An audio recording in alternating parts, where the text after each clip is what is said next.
Hello, everyone, and welcome to another episode of the Three Men of Football podcast. All right, lads? Hi, boys. How are we, Simon? Thomas, are we good? All right, boys. Happy New Year. Why did you delay that then? Was that just for effect? No, I delayed it because he didn't say, like he normally is supposed to do, all right, Simon, all right, Thomas. He went, all right, boys, all right, Simon, Thomas. Not right. Well, I don't know why you've got such a thing about it. It froze me. I don't have a script. No, but Darren, I like to get settled just by saying the same thing every time. It's like our opening sequence. He says the intro, you say Simon and Thomas, and I say, all right, boys. Then I can relax. I know we've got the intro right, and then I can settle into the show. This is the fourth take, Thomas. Just get on with it now. Can we just move on? Happy New Year, anyway. Happy New Yeah, Year. all the best. Good to see you. How was your Christmas and New Year? We'll say this as if we haven't talked. So everyone else can join in our conversation. Yeah, every day. Good, mate, but you do lose track of days. I just presume every day was a Sunday from about the 28th onwards. Yeah, I don't know what day it is, to be honest. It's Saturday today. Oh, right, thanks for that. That'll help me out for the rest of the day. Saturday, no football, which is strange. Yeah, it is strange, isn't it? Carl can't get her head around it as well. She's asked me like 5 times, you got football today? No, love. No footy. Yeah. I think she's desperate for me to go out. Big Jake maybe coming round. Not Big Jake again. Again, yeah. So Christmas was good. It was weird, obviously, because of social distancing and all the crap that we're having to deal with we're now in tier 3. But it was good. I really enjoyed it. Yeah, it was good. I enjoyed the relaxed nature of it, really, and just chilling out and eating lots of chocolate and crap. I was going to say, it's all about chocolate for you, isn't it, Daz? All about the chocolate, yeah. Still got loads left. It's brilliant. Lovely. I bought tons of ale and really haven't drank a lot. Yeah, you're going to be drunk in It's January. funny, Thomas, because your face says something different. Hey, you look like you've got a hangover. I don't know what, I'm just feeling a bit under the weather today. Oh, shut up, will you? Did you get anything nice for Christmas, Thomas? Because I might have. For those who are not watching the podcast, I'm showing a little bit of merchandise, a T-shirt with the Three Men of Football logo on it. And Thomas also has a hoodie with Three Men of Football on it. Unfortunately, I've got mine upstairs because it's too cold to wear it because my boiler broke. But come May, when we get that sunshine, I'll be out. Yeah, when it's 20 degrees. Well, it was good fun. It was a good break. It was good to get a bit of time off from work. Daz, you're off most of the time, so I guess it's different. Yeah. I don't do much, so it's pointless, really. Part-time job. Part-time. I just keep having to tutor these idiots, really, and like kids. Don't talk about Thomas like that. That's out of order. You can't even get a job in the taxis. Yeah, keep looking over my shoulder. I've got a bad neck. So what have you thought about the football over the Christmas period? It's been shite. Do you think? Yeah, it's been awful. I don't think it's been any different than the rest of the season, though. I don't think it's been any worse. Or are you just referring to Liverpool getting 2 draws in a row? Yeah, just like Everton's game last night. It was dire. Yeah, that wasn't great. The football's been dire. I think literally the players are at a stage where they're just about burnt out, and it's just rubbish. The football's been rubbish the last few weeks. Really disappointed. Usually around Christmas you get some fireworks, some strange goals, some strange results, and there's been none of that. It's just been quite. I don't know. Thomas, Arsenal have won 2, haven't they? Yeah, I mean that's quite strange.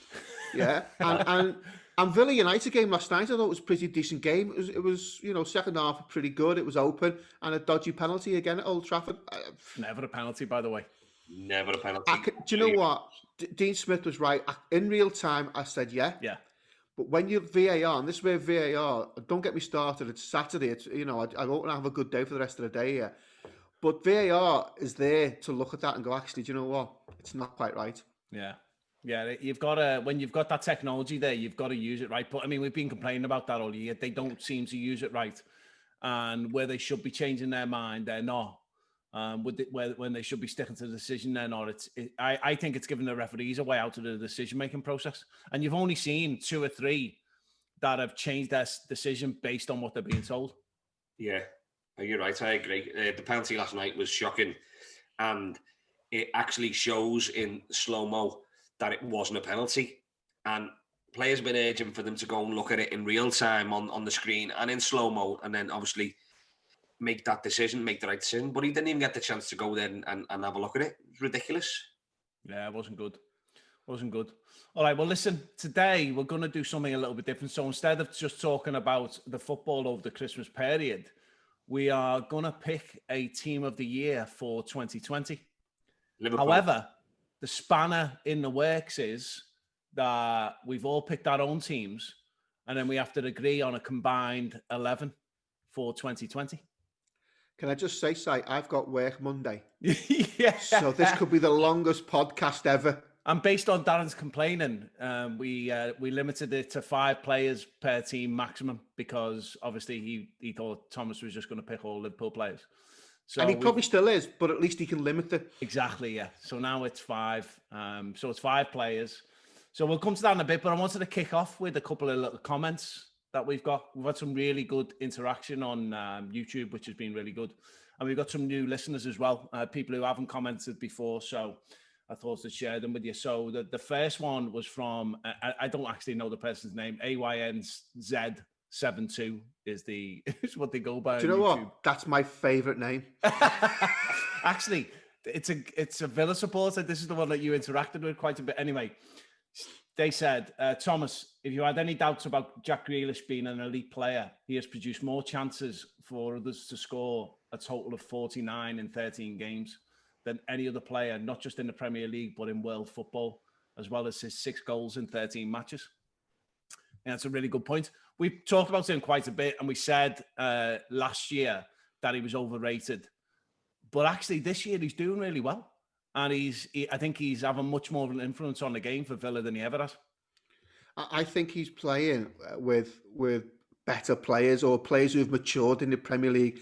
And I think that's really helped him. I think he's finding out now, again, his own ability. He the way he goes past players at times is unbelievable. It's just with ease. And these are quality players. It's Gaza-esque, isn't it? Very much so. And I don't want to compare him to Gaza because he was one of my heroes. But Grealish he could be that missing link. No, we're talking about England. England's very pedestrian at times. You know, Thomas is thinking like the missing link, like Neanderthal man. All right. But we don't have for England. We almost overplay and overpass. And in the international game, you need someone to go past the player. And I think, we haven't got too many of them in England. It's all very safe. It's all very nice. I think Grealish could be the one that could unlock defences. I think he's been brilliant this year, but it helps as well. He's got Watkins up front who hold the ball up well, and he can play off him.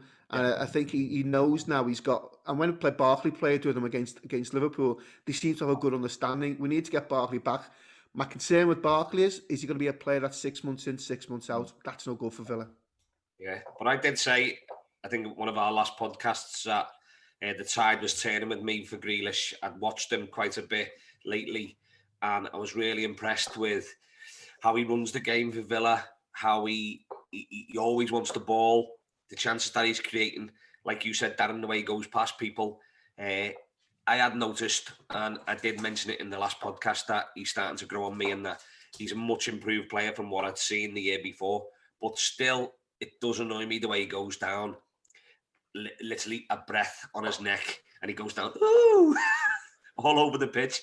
Literally, it's just... Sorry, I'd like to see that again. What? What after he to do? Ooh. That was brilliant. Literally. Other than that, quality player, really improved, and he's starting to show what Villa fans have been talking about for a long time, and then these clubs that have bid for him. And to be honest, there'll be teams out there now that are going to be sick that they didn't push for him last summer when they had sensitive bids of 25, 30 million pound bids in, and he was available to go. They're going to be a bit sorry. How much do you think they would have got him for, though? Because they were talking about 80 million, weren't they? No one was paying 80 million for him, but if they'd have probably pushed it to 50, do you think he'd have gone that? No, because the backers of the club now I've got the money. 2 years ago, because we'd have been desperate for the money. Yeah. But I don't think we're as desperate as we are now. I think the 80 million was there to put off clubs, and it was deliberately put out there. I've seen today that United are looking at maybe putting 100 million in the summer. Again, I don't see that happening personally. I think Dean Smith will go out again in either January or someone go out and get another one or two quality players. And he's talked about this. He could be great for United, though, couldn't he? You think about what United are missing, and he could really add something to their team. But anyway, let's get off this. We could talk about Grealish all day. The next comment is related to our latest podcast, The Great Debate, which was comparing Maradona, Messi, and Ronaldo. And we got a new listener, Faisal Raymond, and they said, for me, Messi is head and shoulders above everyone else. In fact, they started with, what a weak debate. Right. We're weak. If we talk Thomas, is this your other name? Is this Thomas's other name? Yeah. If we talk about goals, his numbers are compared to the best strikers such as Lewandowski. If we talk about assists, he competes with Kevin De Bruyne. He also has the most golden boots. He not only scores and assists goals, but also creates so many chances by his playmaking skills. I don't think there are many players with vision as good as his. Now, talking about Ronaldo, if the Spanish league is so weak, then why did he only manage to win it twice in 9 seasons at Real? Even Atletico Madrid won it once in those 9 years. Going to Juventus is not a challenge. They won it 7 times in a row before his move. And now with him, they're not able to win trophies, which they were able to win in the past. So the point is that this person believes that Messi is a much better player because he influences the game much more broadly. So he not only scores goals, creates chances, assists. And actually, if you do look at his stats look a bit better than Ronaldo's. But I do think this is all about opinion and about what you want out of a footballer and how you want them to influence the game.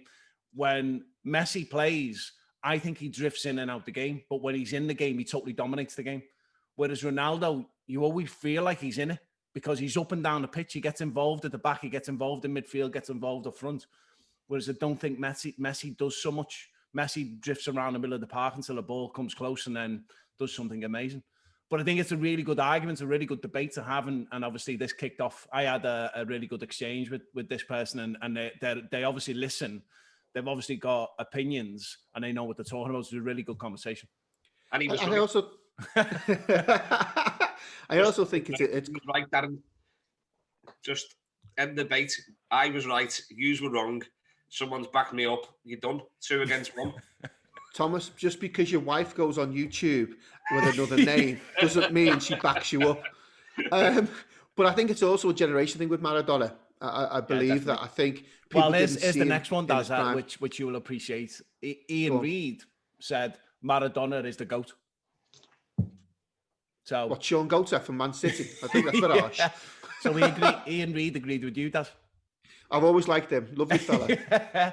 This is great because these are 3 people who have found us via YouTube and listened to the podcast. So we appreciate it. I also think that the podcast is a bit of everything because we talk about the Premier League. We have this kind of debate. We also talk about local amateur football. Some of them will be pretty boring for them, but hopefully there's a bit of a mix in there. And this shows that we're getting to a wider audience, which is great. However, the most important comment that we got in on since the last podcast was this one, which I have to read out because it's very important. We want to draw your attention to a number of complaints we received on Monday, the 21st December 2020, in relation to a streaker at the Ben Williams charity game at the Jericho Hub. We have received reports that there was a portly gentleman running around a pitch waving his shirt around his head. There are many players who are traumatized and have not managed to leave their house since. We would ask that you do not let this behaviour happen ever again, from a representative of the County FA. And I think we've got to be very careful. Look, the dog is agreeing with us as well. So, Thomas, if you could refrain from running around the pitch with your belly out and your shirt above your head in future, that would be really appreciated by the County FA. No. To be fair, they only have to wait another year for it to happen again. 1 year, surely it's got to be more than a year. Literally, we went to footy the other day and that's all anyone talked about. Dad, you weren't there. Literally, as soon as we walked in the change, Thomas, what happened? Tell us about your goal. Tell us about you. I didn't even have to bring it up, Darren. Simon, I wasn't playing golf. I just couldn't face that. I can just understand couldn't, that. I couldn't face it, mate. You know, for years, he's told everyone how good he is at scoring goals, and it happened. And it happened. He fell over the ball and it hit him and went in. That's all that happened. I was there. I was within 5 yards. That was my goal all day. You've all seen it. Right, come on, let's get on with this. Only if we've got that on video. No. We should do like an outtakes, a video of him falling over and missing the header. And then the video of him scoring the goal. All right, let's get into it. So this is going to be our team of 2020. And what we've done is we've all picked our 11 players. I've got each one of our contributions. And then what I've done is I've pulled together where we are consistent in who we've added. So what we'll do is we'll quickly run through the three teams, starting with you, Thomas. So have you got yours in front of you? I have, yeah. Okay, talk us through your team. Just so we're clear, I haven't done who I feel is the best player in that position. I've done the player that has been in the most form over 2020. Absolutely. So you're taking into account the back end of the 2020 season, or 1920 season, and into the 2021 season. Yeah. So some players on here will be in just on form alone and not due to being the best player in that position. So starting goal for me would be Nick Pope. I thought Alisson missed a lot of games last year and is probably the best goalkeeper in the league. But Nick Pope, form-wise and playing, he didn't get injured. He was superb. He did a great job for Burnley, made his England debut. I thought he was superb last year. At right back, I went with Reece James. I thought after the lockdown, the first lockdown, I thought Trent didn't come back very well. His form has been hit and miss this season and towards the end of last season when we won the league. So I've gone with Reece James, who I thought had an outstanding season and has forced his way into England. So on that one, I think that's a really interesting pick, that, because he's a great player. He's also good going forward as he is defending. Whereas what you get with Trent is not great at defending, but is amazing going forward. So what you're going for there is someone who can consistently play in that right back position, but can also affect the attacking play as well. But also, form-wise, I think he's just been in better form than Trent. I think when Trent's on form, he influences games. He's Liverpool's number one outlet, really, for creating chances. He hasn't been doing that as much these last few weeks and since the lockdown, really. Okay. So we're looking at a player that can influence the game both ways, and Reece James has done that for me. I know he's out injured now, but he's had that much of an influence on the league in 2020. Van Dijk has got to be in my side. He's the best centre-half in the league. He's head and shoulders above everybody. Let me just put this out there that Thomas obviously was not concentrating when he wrote Van Dijk because he spelt it D-Y-K-E. Oh, it's not like that. That's not how you spell it, no? No, it's D-I-J-K. Oh, well. It's not Dick Van Dijk. Well, it doesn't matter. He's in my side. Prefer Thomas. I think I was similar. I was just like typing away. Then I found this really hard, and it was the last position that I filled on my whole squad was the partner for Van Dijk.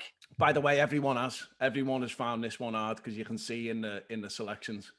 Okay, so if I was going off current form and looking around the leagues, I would have to put Fabinho in there. I think he's outstanding and he's holding Liverpool together, only just. But he didn't play centre-half for the whole season. So I think the second best centre-half in the league, who's currently not in the City side at the minute as well, is Laporte. He's been dropped for Stones at the minute. I don't know why. But overall, I think he's probably the second best centre-half in the league this year. So I've opted for Laporte. But that was the hardest position that I found to fill. Left back, I think, is dead easy. I'd be surprised if anyone hasn't gone for Robinson. Head and shoulders best left back in the country. And then we're playing 4-3-3. So I've gone with Jordan Henderson, Kevin De Bruyne, and then this one I had to really think hard about. And then, to be honest, when you look at the stats and how well he's done since he's come in, it had to be Bruno Fernandes. Yeah. Up front, I've gone with Salah. I've gone with Vardy. And I've gone with another difficult one that I really struggled with. It was between three. Between Danny Ings, who I thought had an absolute sensational end to last year, got back in the England squad, got fit, looked amazing. Then he's got injured again and hasn't played a lot. And I thought about Son at Tottenham. Again, he just doesn't do it consistently enough over the period of time for me. And then I had to go with my main man, Mane, who influences pretty much every game he plays. Even if he doesn't score, I think he's Liverpool's number one. He's the best attacking player we've got. So I had to put him in there. Got it. Okay, so no place for Firmino? No. Can I just thank Thomas for the Liverpool B team? No, he hasn't gone far. Yeah, but Simon, even if he didn't get them in the team, he mentioned them. He's only got 5. I tell you, mate, that is progress. It is progress. But he mentioned the keeper. He mentioned the right back. He mentioned you're the centre half. Shut up! I've seen your picks. Okay, brilliant. All right, so Daz, let's go through yours and maybe stopping on the ones that are different. Okay, so I went for Martinez in goal simply for what he did at Arsenal towards the end of the year, and now he's been for Villa, and he's probably been one of the main players for Villa, and why we've done so well this year and kept 8 clean sheets. He's been brilliant, and he was outstanding for Arsenal as well. Yeah, he was, and I think what's happened to them since he went. Yeah, and the way he finished in commander's area, he's a good shot stopper. He's just safe, and he catches balls where other goalkeepers punch. He's with his feet. I think he just is sensible. He doesn't try and be a smart ass. He doesn't try and overcomplicate things. He just clears it, and I quite like that about him. James was someone I looked at, Thomas, and I couldn't have disagreed with what you were saying there, because I quite like James. I think he's been brilliant. But on form, I think Matty Cascavilla needs a mention as well. I think he's been outstanding. I think he gives you what James gives you. I think defensively and offensively, I think he's brilliant. He put up the balls in he can put in from right back is excellent. He was a winger, I think, at one point of Forest, and then they moved him back. And his step up from Championship to Premier League has been superb. So although James, I think, yes, I would agree with, I think Cash deserves definitely a mention in there. When did he come into Villa? Did he only sign in the summer? September. Yeah. And he can't be mentioned, can he? Because he's only played half a season. So no, because it's 2020. He can be mentioned, but there can be a conversation. Yeah, but left back, I've gone for probably I think the best left back in Europe, if not the world, Robertson. I think what he gives you at left back is no other player can do that. I haven't seen a left back similar to him. Like, we all raved about Ashley Cole. When Ashley Cole was in his prime, he was stunning. And I think Robinson's right up there, if I'm honest with you. I think the difference between Robinson and Cole at the moment is, I think Cole did it over like 8 or 9 years. And I think Robinson's heading towards there. Yeah. That's just my opinion. Centre-back, I love a centre-half. And I think, Thomas, again, you are right. I think Van Dijk is amazing. I love watching him. After the lockdown, when Liverpool already had won the league, if you like, he did relax a bit. And I think the whole Liverpool team did. And he came back. He was strong again, but the injury hasn't influenced my decision. I think Van Dijk's great to watch. Alongside him, someone I think who's done very, very well at Leicester, Fofana. I think for a 19-year-old, I think he's come into the Premier League superb. He's great on the ball. He's quick. He's good in the air, and I think he's going to be one in 3 or 4 years that people are going to be talking about, possibly one of the best in Europe. He's solid, isn't he? I really like him. I think he's a quality player. Yeah, I like him a lot. Say again? 30 million quid for an 18-year-old, wasn't it? Or 19-year-old? Yeah, but I think that's going to be an investment, because I think Leicester could sell him for 50 million plus easily. Or keep him for 10 years. Yeah. You know, or sell him to United for 150 million. And then he'll turn out. Yeah. Now, my midfield, I had a few little issues. I couldn't quite... It was interesting, this one, Daz, looking at what you picked. Because I was in two minds a lot. And one of I've gone with a Liverpool player who I think's right up there in terms of centre midfield players and what he does for the game. And how Liverpool tick when he's in the game. And he plays it so simple, and yet he affects the game a lot. And it's Wijnaldum. Yeah. I just think he's brilliant. And I think if Liverpool lose him this summer, I think people will really understand how highly he's been rated by lots of people. Well, let's stop on that for a minute, because I think that's an interesting conversation, because the chat is that Liverpool are offering him a 3-year contract, but he wants more, and his head's been turned a little bit by Barcelona. All sorts of chat going round about, you know, he's already sold his house, or his house is already up for sale, and he's on his way out the club. He's already made his decision. But I think I agree with you. That's a quality footballer, totally underestimated in that Liverpool team because other people get the plaudits. But he does such a good job for Liverpool and plays a very different role for Liverpool than he does for Holland. But I think he'd be a massive miss for us. I think he'd struggle to replace him. Yeah, I do. I think. So on, Thomas. I totally agree. I think this season, the fact that Liverpool are top now is down to two people, really. And it's Fabinho at the back for Liverpool and Wijnaldum. He's played through all our injury crisis right the way through from the start of the season. He's held the midfield together when Henderson's been out, Thiago hasn't played, Fabinho's in the back four. He's been the glue that's tied everything together. He sort of gets overlooked because he doesn't create goal-scoring opportunities. But what he does for Liverpool is the second that we lose the ball anywhere on the pitch, he's got a knack. A bit like when Kante first broke through at Leicester. Yeah. He's never within 5-10 yards away from the ball, and he attacks. He's just straight to it. He breaks them down, or he smothers their play. We drop back, get in a nice formation. We win the ball back, and then we press again, and we attack. And he's the one that leads it all the time. He's absolutely superb, and he'd be a massive loss to Liverpool if he goes. But I think the point you're making there is an important one as well. So I read something the other day. I can't remember who it was, but they were saying defending is not about making the challenge. It's about at times holding up the play enough so you can get back into your formation, especially when you play as tight and as far up the pitch as teams like Liverpool do.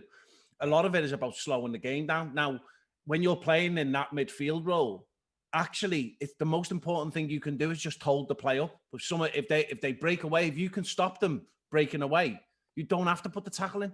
All you'd have to do is slow them down. And I think sometimes players miss that because they want to make the tackle. They want to get in there. They want to get the ball. The reality is that's not exactly the way you should be playing the game. But that's someone who's using his brain on the pitch and can see the bigger picture. I can see, actually, if you dive in, and I say this a lot, and when I coach and stuff players, defending isn't about winning the ball all the time.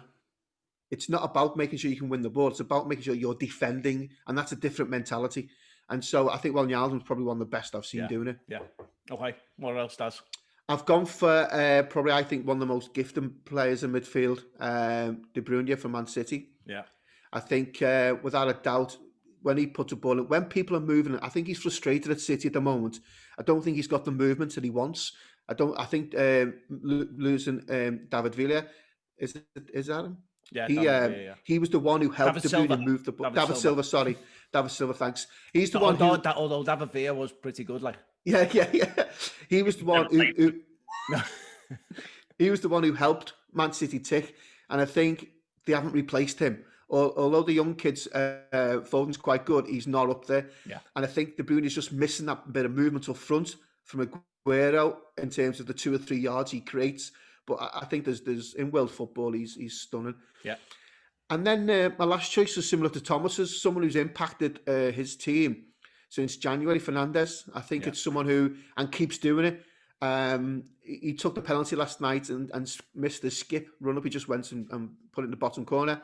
But again, you're looking at United and they needed him more than I think they realised. Someone who just he's the link between the midfield and attack. Someone who makes those runs beyond the strikers.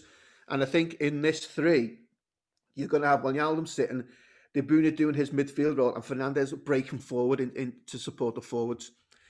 And then the forwards, I think we centre forward, I think, is Vardy. I think one of the most consistent goal scorers in the Premier League. I think he will always get you 20 plus probably goals. But he's also really dangerous, isn't he? You know what I mean? He plays on that. People don't know centre halves don't know how to play him because he will drop in at times and get the ball, and then he'll be on your shoulder. Yeah, and I think with the players in the midfield and around him, then his sharpness, his 2 or 3 yards that he can create, and that movement he can create, and even running beyond the defence into the corners, he's got everything at the moment for me. Yeah. Right forward, I've gone for someone who just statistically is great for the Premier League, and that's Salah. I don't think you could argue too much there because, although at times you might drift in and out of games, statistically he's up there. You can't not put him there. And then I've got to include this guy because of his impact for my team is Grealish on the left forward. I think he's been outstanding. If you're talking about form, I don't think there's anyone to touch him in the Premier League at the moment. Yeah, I think if you're looking at this year, then Grealish, or this season, Grealish would get in the side. If you're looking at the whole year, then it becomes a question. But I totally understand why you put him in there. He's been outstanding, and we also have a bit of recency bias as well, don't we? You always do, because you think about who's influencing the game now, and he is influencing the game today as much as anyone is. Yeah, I also think though. I mean, obviously, I watched Villa a lot in the Championship last year as well. And he was trying to influence games. He just didn't have the players around him, and he was trying to get the game by the scruff of the neck. And since when we went to lockdown, he came back with the team, and we looked better. Yeah. And then since September, he's just hit the ground running, and you know his statistics are unreal at the moment. Yeah, he's done well. I'm not saying he's the best player, but I'm saying you know, for form wise for 2020, he's right. He's got to be in there. Okay. All right, let me go through mine, and again, I'll stop on who's different for me. So in goal, I've got Alisson. I thought his performance in the 1920 season, although he did miss some games, was outstanding. And although he hasn't played as many games this season and he's missed a few, the difference when he's not in the team for Liverpool is massive. And I think in terms of his ability, personally, I think he's the best keeper in the league. But I also think that if you just look at the entire 2020, I think he's influenced the Premier League more than any other goalkeeper. I totally see the arguments for Martinez and Pope, both really good keepers. But for me, Alisson was the number one. Now, at right back, I've gone for something a little bit different. So I found this really difficult as well. And I had Reece James in my list. I had Cash in the list, but I thought the same thing. Although he's doing well, I don't think he's done it. He's done it for the whole year. So he didn't get in my list. I put Pereira in. The Leicester. You're drinking. Yeah. I think he's done really well. And when you look at how Leicester performed last year, he played a big part in that. I think he's a quality footballer, great defender, relatively basic going forward, but helps the team attack. I think Leicester looked great on the break, and he is part of that speed out of the back and has done really well for them. Again, I think there's a really good argument for Reece James, but I thought Pereira has been fantastic. Whenever I watch him, I think he influences the game, and also he loves a tackle as well, which is brilliant. So he got in as my right back. Centre half, couldn't disagree. Van Dijk has to be in there. You can't leave him out. I'll go straight to left back. Was Robinson. Obviously, we all agree there. Definitely the best left back in the world at the moment, and probably has been for the last couple of years. To be fair, I think John McGrattan's giving a run for his money for age, and longevity. Yeah. I don't think he runs quite as much as Robinson. And then the centre half, again, same as you two. This was probably the most difficult decision. So I agree. Fabinho has been great for Liverpool, but he's not a centre half. He fits in there and has done a great job. And form-wise, at the moment, he's doing really well. I really like Laporte. I think he's a quality footballer. Fofana's good, still pretty young. Don't think he did it for the whole year for me. So the person I went for was Connor Cody. So I would love Liverpool to go and buy Connor Cody. I think it'd be a great return. I don't think he's coming back anyway, but I think it'd be a great return we could do with him. He's young enough to have a real influence as well over a number of years, and playing alongside Van Dijk, I think would really step up his game. But he's come on massively. And if you look at how Wolves played last year, they were a great team to watch last year. Great defensively, rock solid, and he played a big part in that. I also think that he influences the game in terms of the way he talks throughout the game. He's constantly talking to his other defenders. So I think he is a decent option for centre half. How do you feel as him as an actual defender? Because he has for the likes of Liverpool, who dominate games. You're right. I think he'd fit in absolutely perfect. If he's got someone commanding like Van Dijk playing alongside him, he'd just fit in absolutely. It'd be just brilliant. If Liverpool could do that type of business, bloody hell, I'd be made up. But as an actual defender, when the teams are putting them under pressure, how do you think he performs then? I think he gets found out at times. So it's funny when sometimes you'll watch him against someone like a Vardy, someone who's got a bit of pace, and you think, has he got it? And then you'll watch him in a different game against a similar type of player, and he looks totally different. And I don't know whether that is confidence, who's playing around him and how they influences the game, how much pressure is put on him. But I just think there's been enough games in the last 12 months where when you watch him play, he has enough influence on the game to be in the top echelons of the centre halves in the Premier League. So I like Connor Cody. I think I like Connor Cody in a back three playing in the centre, simply because I think on the ball he's excellent and his range of passing is very good. I think in a back four at times he gets found out defensively. I think he's excellent. Simon, you're communicating. I think there's probably no one better at the moment in the Premier League for his communication. He's spot on. But I do think at times he likes the battles rather than. I think he gets caught out by turning. If you're playing a ball over the top, at times in the back three he doesn't get caught out. Do you think that's a similar situation? Because you've talked about this before about Maguire. Do you think it's a similar situation to that? Yeah. And I think in the back three, I think Connor Cody, I play my centre in the back three every day of the week because I don't think he gets exposed as much. And I think you're using his qualities. For Liverpool, I think it's a good fit because I do agree with Thomas in terms of they're on the ball more than they're not on the ball. So I think that works. Since Wolves have struggled a little bit this season, Jimenez was a big miss for them. And I think they haven't quite got the form together, Wolves. And I think they're all struggling a bit. And I just wonder whether Connor Cody's the right player if you're looking at the whole of 2020, in my opinion. However, it's a good argument. However, if he went to Liverpool, Wolves will want a hell of a lot of money for him. Oh my God, because he's club captain. Crazy money, crazy. Okay, let's. Well, after on Sky Sports, his interviews are brilliant. Yeah, he's very funny, isn't he? Yeah. Him and Carragher are a comedy duo. Okay, next up in midfield, I had Henderson, De Bruyne, and Fernandes. Okay. So I think Fernandes and De Bruyne shoe-ins because we've all picked them, but I think Henderson, I don't know how you could leave him out the side because I get the arguments in with Wijnaldum as well. He is the unsung hero, but if you look at how Henderson has influenced the Liverpool team last year and this year, last season and this season, and look at the whole of 2020, I mean, I think he has to be number one on the list for me. But anyway, I think he's done a great job. So he was in my three. And then I've got a little bit different up front. Right wing, I went for Mane. Again, I think he could be the best player in the Premier League. He influences the game more than anyone. And it's funny, you listen to the pros, you listen to the best players in the world, and they'll tell you Mane is the best player in the Premier League. Messi voted for him for the Ballon d'Or. Who was that? Messi. Oh, not Messi. Not Messi. I quite like Messi.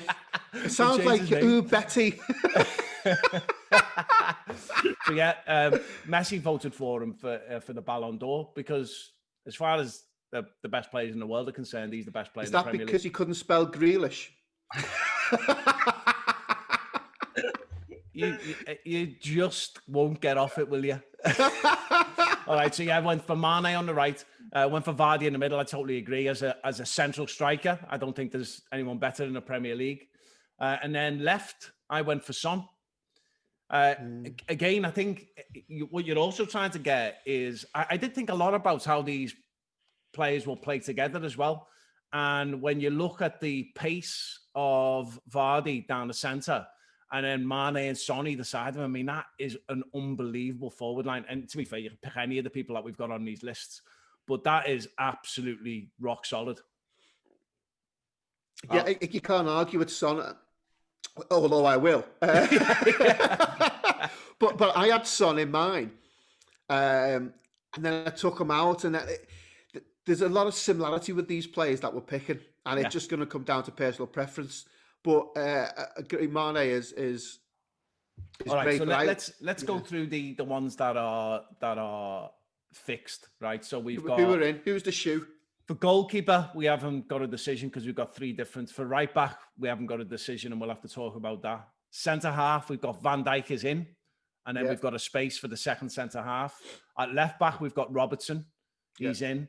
Central midfield, we've got De Bruyne and Fernandes are in. Because we all voted for them. And then another centre mid We've got a space. I'm not going to win that, so you might as well put Henderson in now. Let's wait. And then the forwards is where it gets interesting. We haven't got anyone for left forward. We've got Vardy in the centre, and then we haven't got anyone for right forward either. So let's step through them one at a time. So for goalkeeper, we've got a choice of Martinez, Pope, and Alisson. And I actually think you could pick any of them. They're all quality goalkeepers, but it's about on form who is the best goalkeeper of 2020. So I actually think my number one would be Alisson. My number two would be Martinez. I think Pope's been brilliant, but I just don't think Pope has influenced the teams as much as Martinez has at both Arsenal and Villa. And I think for what gets me for Martinez, and you know, Alisson is probably the best keeper in the league, but I think on form, and we're talking, well, probably, yeah. I'm not confirming it. I don't think I should. But what I think steps Martinez into that position is what he did at Arsenal towards the end, and I think great. He's just continued that with Villa. And he's been the backbone of why we've kept 8 clean sheets. And we've kept the most. Let's keep this in mind. Let's talk a few stats, right? Arsenal shipped 48 goals last year, and Liverpool 33. Yeah, but he wasn't in for the whole season, Martinez. No, he wasn't. But I mean, without going through the games. Well, that's only half a stat. If you're not going to go through the game side, what's the point? Yeah. Imagine. So it's between the three. I mean, I personally don't think Pope gets into that argument. I think he's good, but I don't think he's as good as both of them.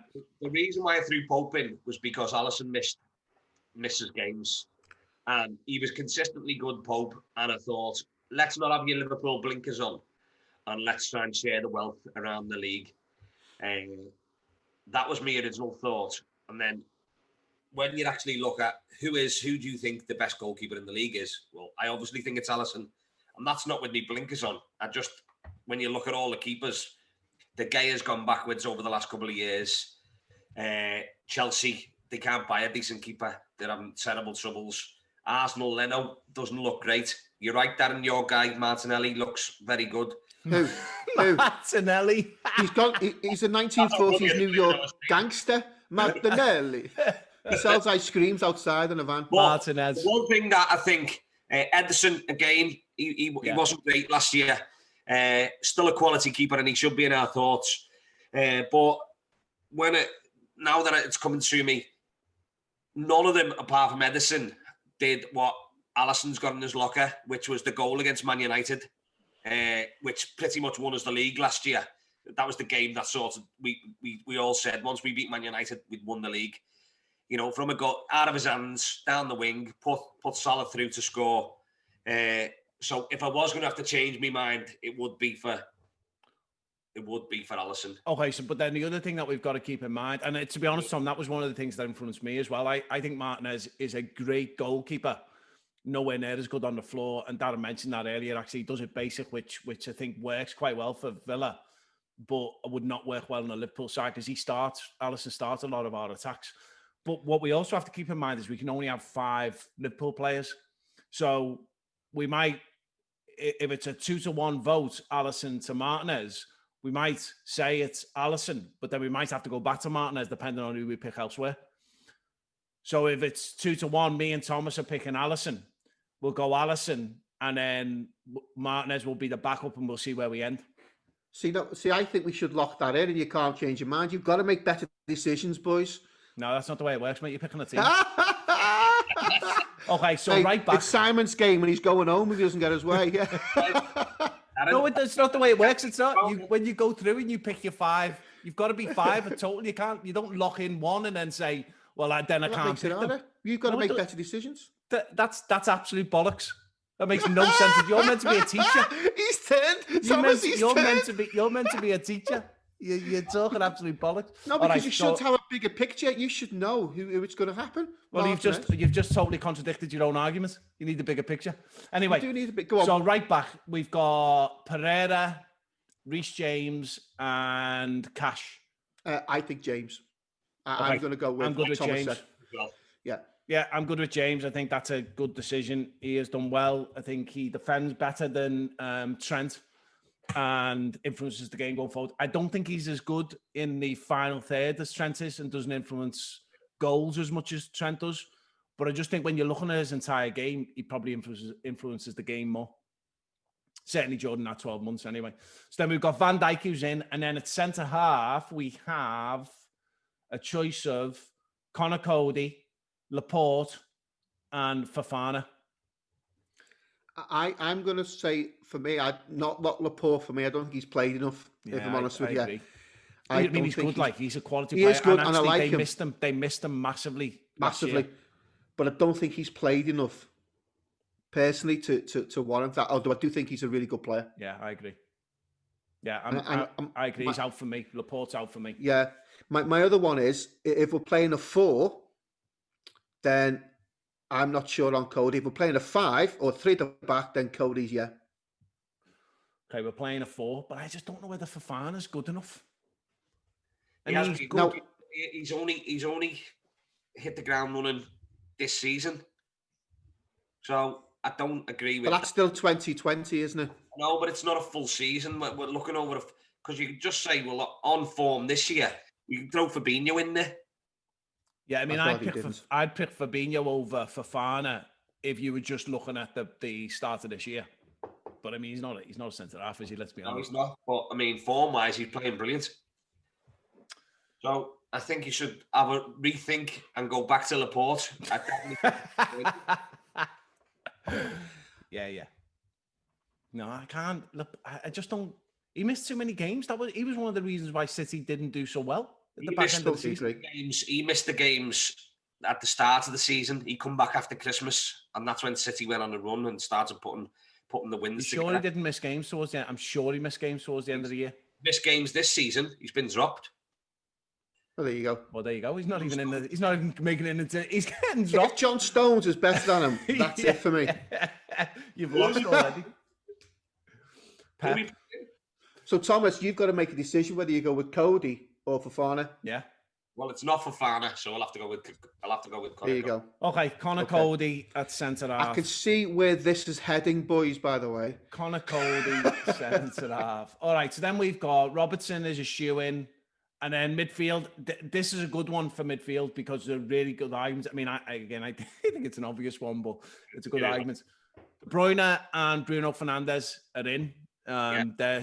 We all picked them, and then for central midfield, the third spot, we've got Henderson with 2 votes and Wijnaldum with 1 vote.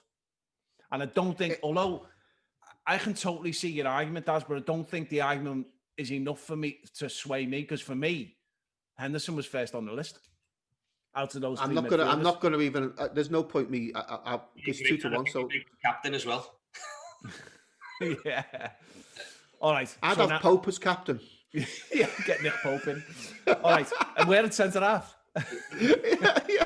You might as well. We've tried everyone else there. Bruno Fernandes, Kevin De Bruyne, and Henderson central midfield. That's a strong midfield, that. Amazing. Okay. So it would be great if you could have that you could make this Premier League team actually play. Be amazing. All right. So then, as the central striker, we're agreed. Vardy, definitely number 1. Is there anyone else that you think would come close to that? You'll have to think Harry Kane. Yeah. I haven't mentioned him at all. Harry Kane. I was walking the dog this morning and I mentioned to me mate that we were doing this podcast today, and he said for him this season and towards the end of last season, Harry Kane was the best player in the league.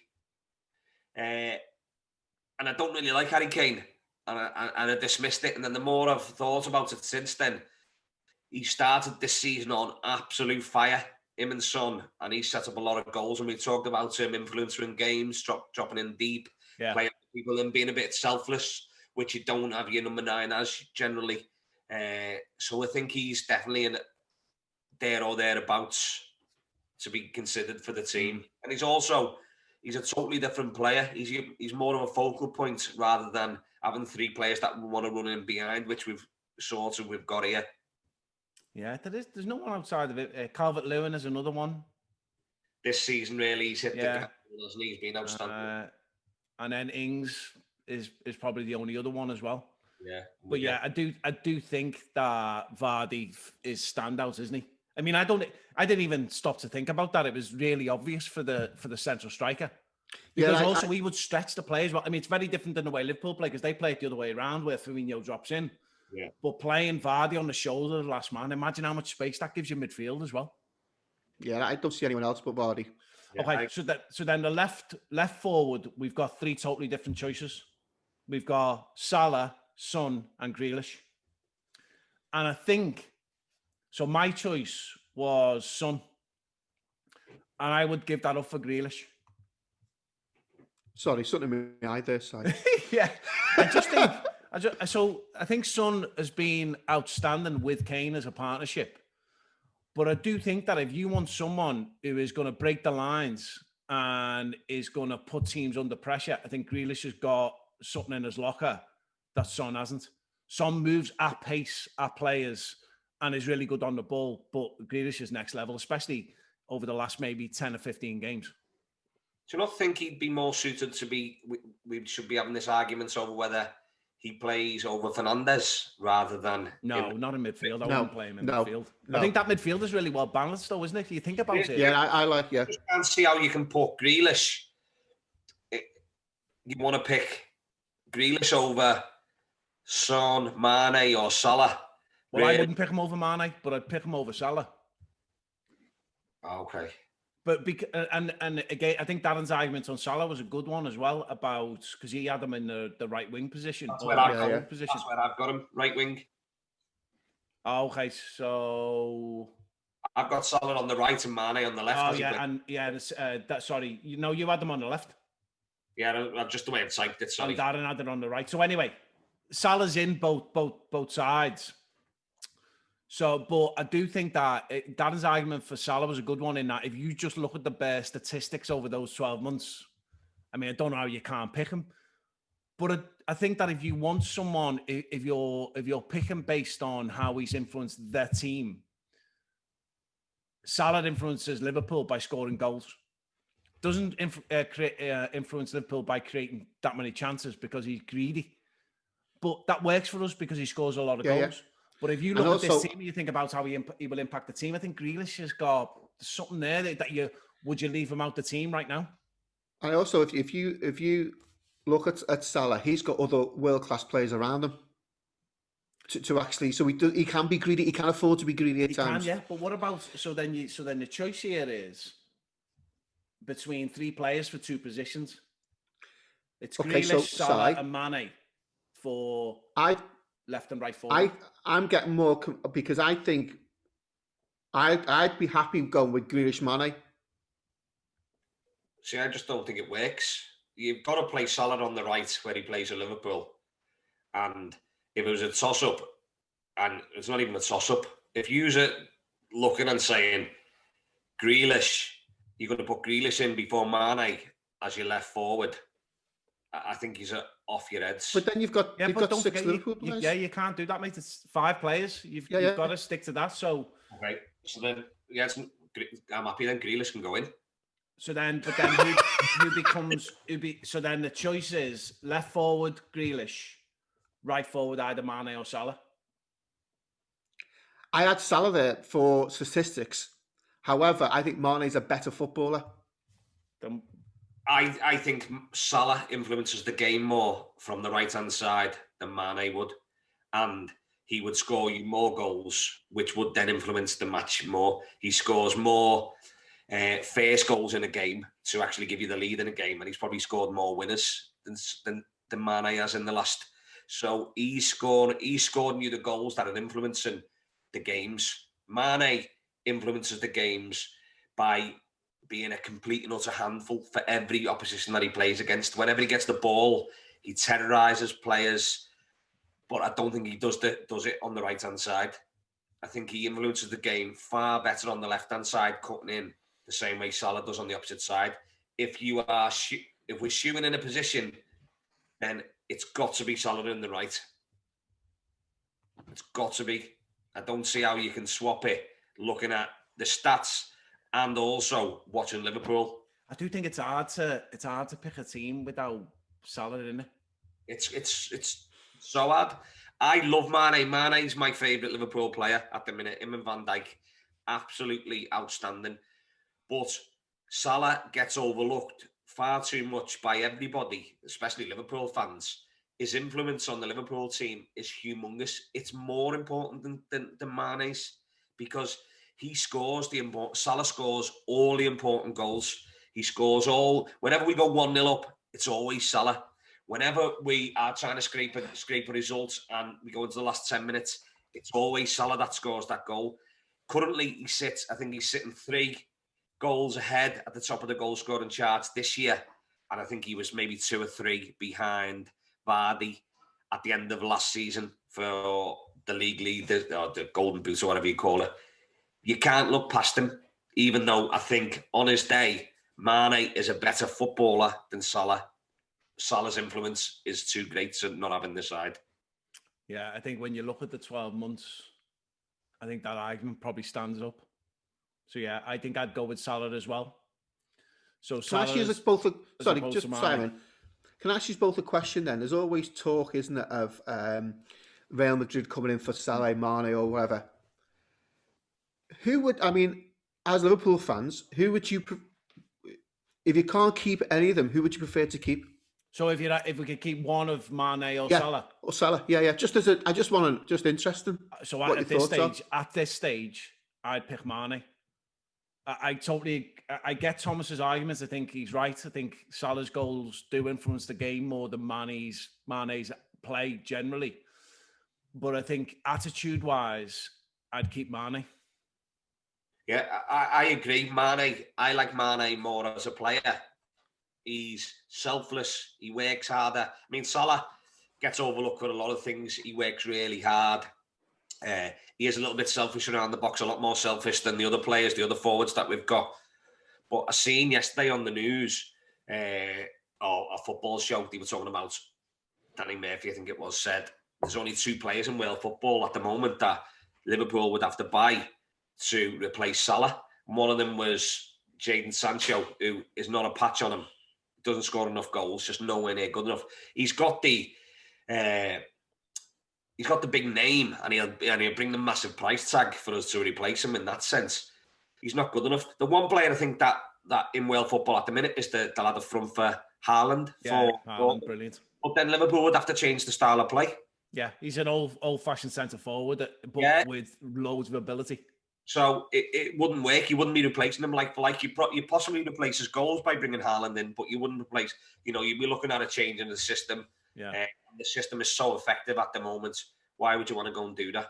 But you're right, Darren. I would prefer to keep Mane just because he's more of a favourite. But I think he's more of a favourite with Liverpool fans in general. But you just said, Thomas, about Mane not being selfish. But we've watched games together, and I think you can love and hate Mane in the same game. I think that's one of the beauties of him.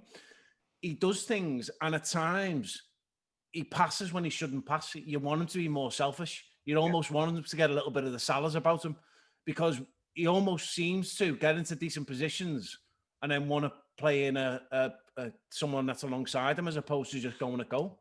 And then other times he'll go at goal and you think, there's someone wide open, why aren't you passing? Yeah, the decision making at times is a little bit odd. I agree in that, but when I watch Liverpool, I literally have got, like, some players just can't do no wrong, and he's one of the ones that can't do. And I'm not. I sort of forget very quickly when players are messing up and stuff. But what you tend to pick up on is the ones that either it's been drilled into you by the media or by the commentator that you're listening to every Liverpool game, when they say about Salah being a little bit more selfish. So it's ingrained in sort of your head, so you sort of pick up on it. If you were to be totally unbiased and never watched Liverpool before and you go and watch them, you could probably say the same for all the forwards. You just don't pick up on it because of the way you've sort of been programmed to think Salah's selfish, Mane's, is the brilliant, doing everything for the team, Fabinho the same. Wijnaldum doesn't create any chances. He's not the best in the midfield, that type of thing. So it's sort of forced on you to think that way. Whereas I just sort of sit back and relax and just try and enjoy watching Liverpool because, are we going to get a side as good as this going forward? I'm just enjoying them while they're still the best. All right. So we're locking in Salah. All right. So, because at least two of us have gone for it, and you had them in your team as well, Daz. Yeah. So let's before we get to the final team, let's talk about some of the players that didn't make it. So Can I just do a mention for John Terry, who didn't make it this year? Quality coach. All right. So Edison got a little bit of a mention, but didn't make it. Trent didn't make it. Another person who I had in my list but didn't quite make it was Soyuncu for Leicester. I think he's been great. Yeah. Mings has got in an awful lot of Premier League teams as well. I've seen Daz, which I don't agree with, but I think he's done a decent job. Fabinho, Digne, who I thought was great last year, hasn't been as good this year. Wan-Bissaka, right back.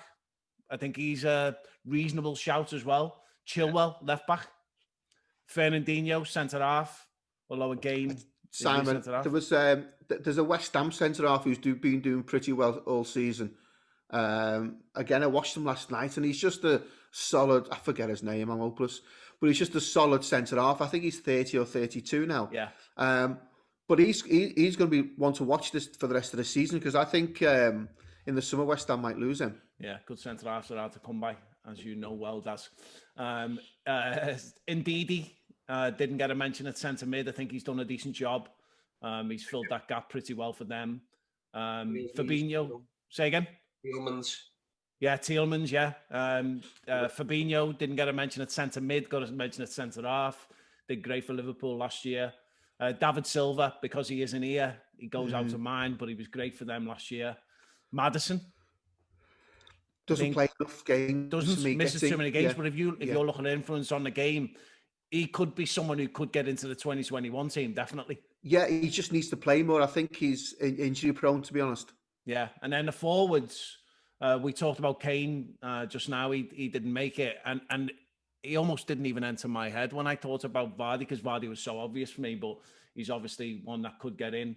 Calvert-Lewin has done great this year. I think Ancelotti's doing a great job with him. Aubameyang being absolutely useless this year, but quality forward. Adama Traore on the right could have been an option, but doesn't play enough.